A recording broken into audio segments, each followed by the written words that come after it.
This is something that defined an entire generation.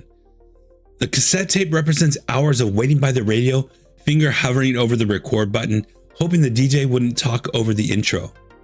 In the 80s, music wasn't just something you listened to, it was something you curated, traded, and lived. MTV changed everything. Synth pop made electronic music cool, and making the perfect mixtape, that was an art form. Today I'm breaking down 12 things only 80s music fans remember. The culture that made music feel like it belonged to us. The 1980s revolutionized how we experienced music.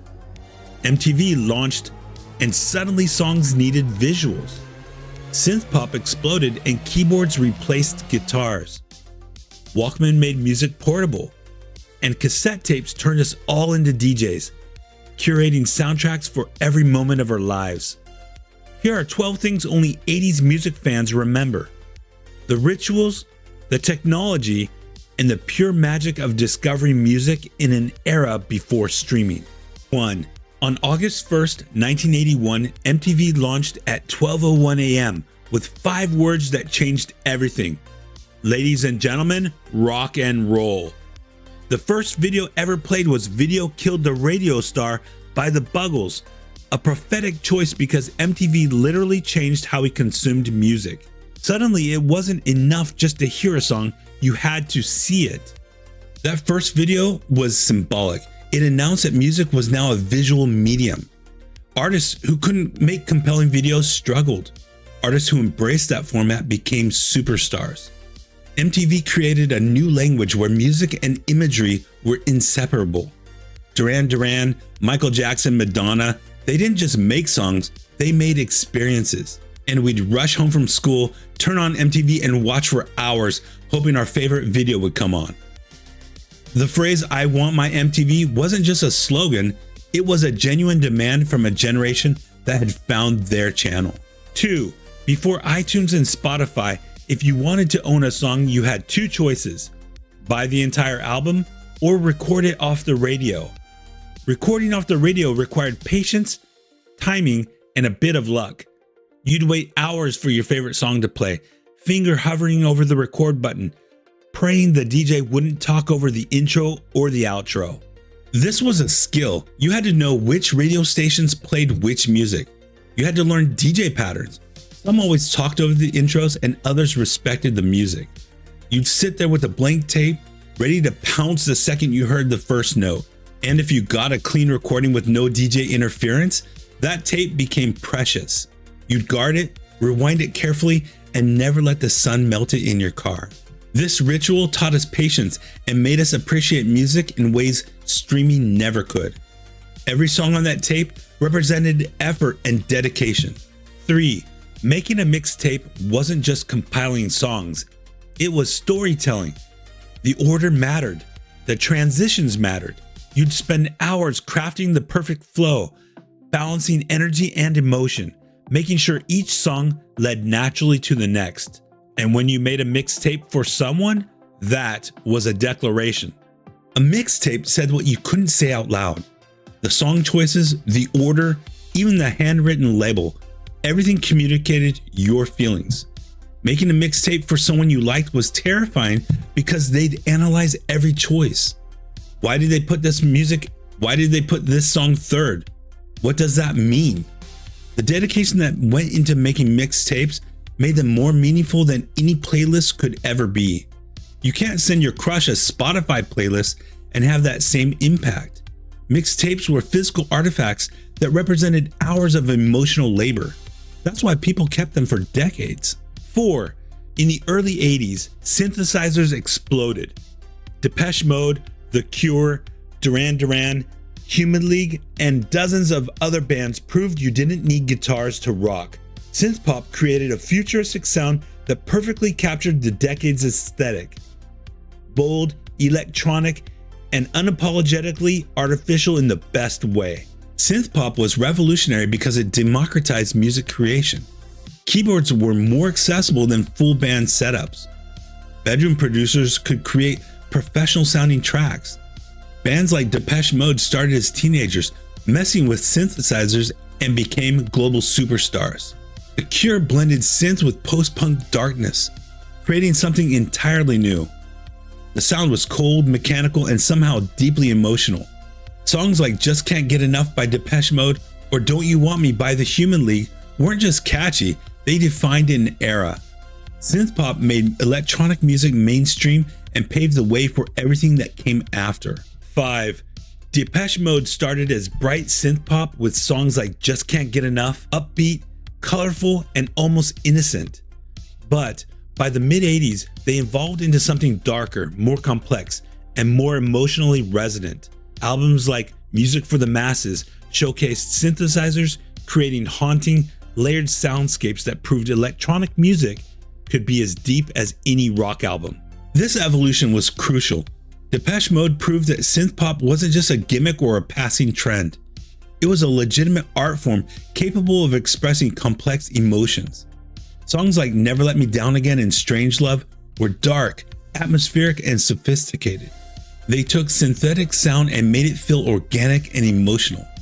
Martin Gore's songwriting matured, David Gahan's voice deepened, and the band created music that was simultaneously futuristic and timeless. They showed that you could dance to electronic music and feel something profound at the same time. 6. The Cure occupied a unique space in 80s music. They were simultaneously goth, pop, and alternative.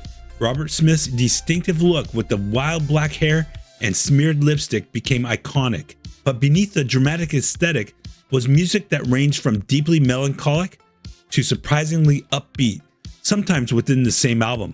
The Cure proved that you could be weird and successful. Boys Don't Cry was melancholic and catchy. Just Like Heaven was pure pop perfection, wrapped in jangly guitars and synths. Love Song was a wedding song disguised as goth music. Robert Smith wrote about depression, love, and existential dread with a sincerity that resonated with anyone that felt like an outsider. The Cure made it okay to be sad and to be strange, and to wear black and embrace your feelings. They created a space where emotional vulnerability and artistic experimentation could coexist. That legacy influenced countless bands that followed. 7. Before the iPod, before smartphones, there was the Sony Walkman. Launched in 1979 but perfected in the 80s, the Walkman was revolutionary. You could take your music anywhere. Suddenly, everyone had a personal soundtrack playing everywhere they went. The Walkman changed how we experienced the world. You'd walk down the street with your favorite tape playing and suddenly everything felt cinematic. Your commute had a soundtrack. Your workout had a beat. The world became a music video staring right at you. But it also made music deeply personal. Unlike boomboxes that forced everyone to hear your music, Walkman was private. You chose what you listened to and nobody else knew. This created a generation of people who associated specific songs with specific moments and locations. Music became intertwined with memory in a way that's impossible to replicate with algorithms and shuffle mode. 8. Cassette singles gave you one hit song plus maybe a B-side or remix for $2 to $3. They were impulse buys at checkout counters, cheap enough that you could buy one every week. Cassette singles let you own the song you heard on MTV without committing to a full album. Cassette singles were brilliant marketing. You'd hear a song once on MTV, rush to the store and grab the single. The packaging was often as creative as album covers, miniaturized art form that fit in your pocket. And those B-sides, sometimes they were even better than the A-sides. Bands would put rare tracks, live recordings, or experimental versions on B-sides. That was a reward for fans who bought the singles. Collecting cassette singles became its own hobby. You'd have shoeboxes full of them, each one representing a moment in your musical journey. 9. MTV's original VJs, Martha Quinn, Mark Goodman, Alan Hunter, Nina Blackwood, and JJ Jackson weren't just video jockeys.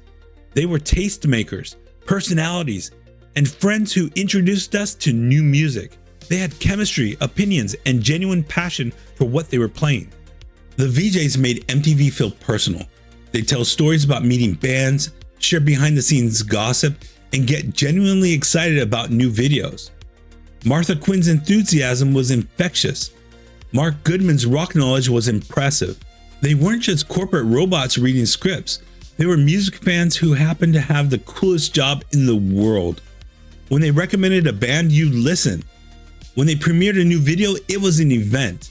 The VJs created MTV's personality and made the channel feel like it belonged to us, not to the executives. Who was your favorite VJ? Mine was Dave Kendall from 120 Minutes. 10.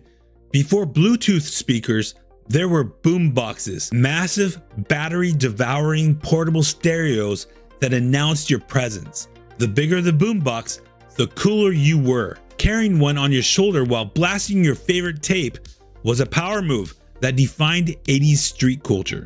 Boom boxes were statement pieces. They ran on like 8D batteries that lasted for maybe 4 hours if you were lucky.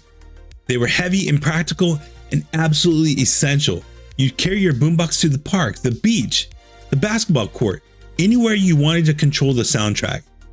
Breakdancers brought boomboxes to their battles. Friends brought them to parties. The boombox was original social media, a way to broadcast your musical tastes to the world. And when someone else showed up with a bigger, better boombox, that was a challenge. Boombox created culture that taught us that music wasn't just personal. It was also communal, competitive, and performative. 11. Columbia House and BMG Music Club offered deals that seemed impossible. 12 CDs or cassettes for 1 penny plus shipping. The catch? You had to buy more albums at a full price later. But for cash-strapped teenagers, getting 12 albums immediately was irresistible, even if the fine print was predatory. Everyone did the Columbia House thing at least once. You'd carefully choose your 12 albums, convince your parents to use their credit card, and wait impatiently for the box to finally arrive.